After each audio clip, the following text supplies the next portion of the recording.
अब तक समाचार में आपका स्वागत है। गुजरात के जो विधानसभा चुनाव के बाद की अगर हम बात करें तो ठीक 1 महीना और 2 दिन बीत चुके हैं असदुद्दीन ओवैसी साहब की जो AIMIM पार्टी के आज जो तमाम डेलीगेशन को यहाँ पर बुलाया गया, स्नेह मिलन का एक कार्यक्रम रखा गया।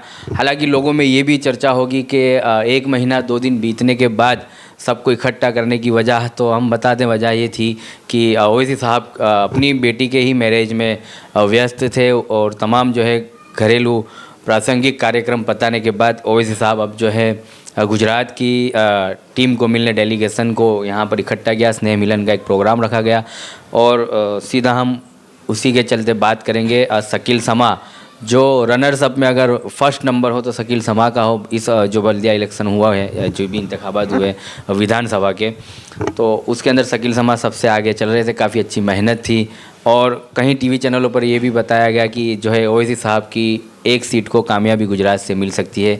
वो सीट थी भूज की शकील समा की। सीधा हम उनसे बात करते हैं कि आने वाले समय पे अब कितनी मजबूती से लड़ा जाएगा, कहाँ कमियां रह गई थी जहाँ पर ये कुछ कम सरसाई से हारे हैं और उन्हें एक नई जवाबदारी भी दी गई ओवैसी साहब की तरफ से। उसके चलते भी कुछ सवाल लेंगे हम। जी साहब, क्या कहोगे आप? चुनाव के चलते आप लोगों की जो काफ़ी अच्छी मेहनत थी, वहाँ पर जो है एक सीट ऐसी थी गुजरात की 13 सीटों में से कि जो निकल कर आ सकती थी, जीत सकते थे, कहाँ कमी रह गई? जी, लोगों का प्यार और लोगों की मोहब्बत, आवाम का प्यार हमें बूथ सीट से भी मिला। लगातार 22 राउंड में से 18 राउंड तक हम कांग्रेस से आगे चल रहे थे और लगातार कांग्रेस की तरफ से हमारे वोट में कटौती आती रही। इसका नतीजा ये हुआ कि बीजेपी को वहाँ पे इजाफा हुआ और बीजेपी का कैंडिडेट को जीत हासिल हुई। लेकिन यकीनन जो भी रिज़ल्ट आया, जो भी चुनावी फैसले थे, वो हमारी सोच से बाहर थे। लेकिन फिर भी हम फैसलों पे ना मायूसी रखते हैं और मायूसी कुफ्र है। इसी के साथ हम आगे बढ़ेंगे, आने वाले चुनाव में हिस्सा लेंगे। यकीनन बहुत ऐसी गलतियां हुई जिससे हमें नुकसान हुआ। जैसे कि कच्छ की बात करूं तो कच्छ में इससे पहले ना कोई नगर पालिका का इलेक्शन, जिला पंचायत, तालुका पंचायत, कोई भी इलेक्शन नहीं लड़ा गया था। तो एक हमारे खिलाफ एक पूरा हुजूम था सामने चुने हुए कैंडिडेट का, जनप्रतिनिधियों का, जो कांग्रेस की ओर से थे, जो बीजेपी की ओर से। तो एक चुनौती भरा एक पूरा था। और हम जब कच्छ में उतरे 1 साल के करीब तो पूरी टीम बनाई। कच्छ के अंदर हर एक मुद्दे के अंदर हमारी बेबाक आवाज़ रखी और हर एक मुद्दे के अंदर हमने मजलिस को जताया, लोगों को ये दिलाया कि मजलिस उनके साथ खड़ी है। और आज भी चुनाव हारने के बाद भी हम लोगों के साथ खड़े हैं, लोगों के मुद्दों के साथ खड़े हैं। जिन्होंने हमें वोट दिया, जिन्होंने हमें वोट नहीं दिया, उन सभी के साथ, उन सभी के काम के लिए आज मजलिस उनके साथ खड़ी है। यकीनन बहुत सारी खामियों पे आज तस्करा भी हुआ अहमदाबाद में और असद साहब ने भी कुछ नसीहतें हमें की। तो उन नसीहतों को सब पार्टी के मेंबरात जिम्मेदार उन नसीहतों को सुन के आगे बढ़ेंगे इंशाअल्लाह ताला। ऐसे जैसे बात करें कि इससे पहले बिहार का इलेक्शन हो, बिहार इलेक्शन में भी जब हम लड़े थे तब कहीं ना कहीं जब पहली दफ़ा उतरे थे तब डिपॉजिट भी जब्त हुई थी। तो इंशाअल्लाह इतना तो है कि भूज की सीट से डिपॉजिट तो जब्त नहीं हुई है और इंशाल्लाह आगे लड़ेंगे और पूरी ताकत के साथ लड़ेंगे, क्योंकि ये चुनाव है, चुनाव में हार जीत लगी रहती है। हम जिद्दोजहद करेंगे, आवाम के बीच में उतरेंगे और MIM पार्टी को जो बिहार में सफलता मिली, जो हर जगह से जो सफलताएँ मिली है, इंशाल्लाह ताला गुजरात में भी वो रोशनी चमकेगी। जी, कांग्रेस की अगर हम बात करें तो अब जो है कि उन्हें विरोध करने में AIMIM का पहले ये कहा करते थे कि बी टीम है भारतीय जनता पार्टी की। पूरे गुजरात में आम आदमी पार्टी ने ये साबित कर दिया है कि कांग्रेस जहाँ जहाँ डैमेज हुई है वहाँ आम आदमी के कैंडिडेट के वजह से कांग्रेस डैमेज हुई है। अब क्यों नहीं आप बाहर आती कांग्रेस? उसके चलते MIM अब क्या लोगों को मैसेज देगी?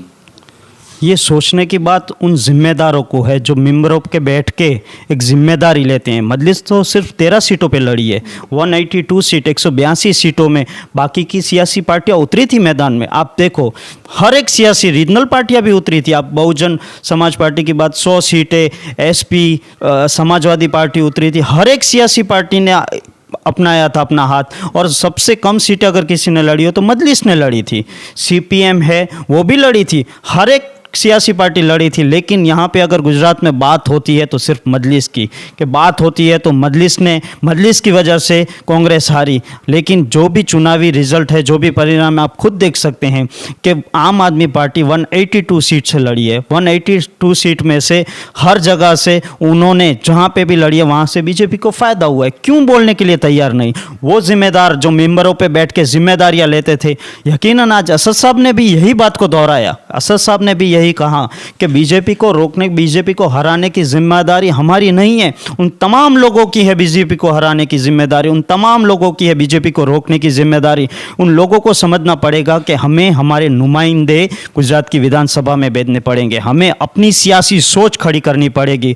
जब तक तुम खुद मरे हो पड़े रहोगे तब तक तुम अपनी सियासी सोच खड़ी नहीं कर पाओगे। यही मैसेज हम गुजरात की आवाम से देने आए हैं।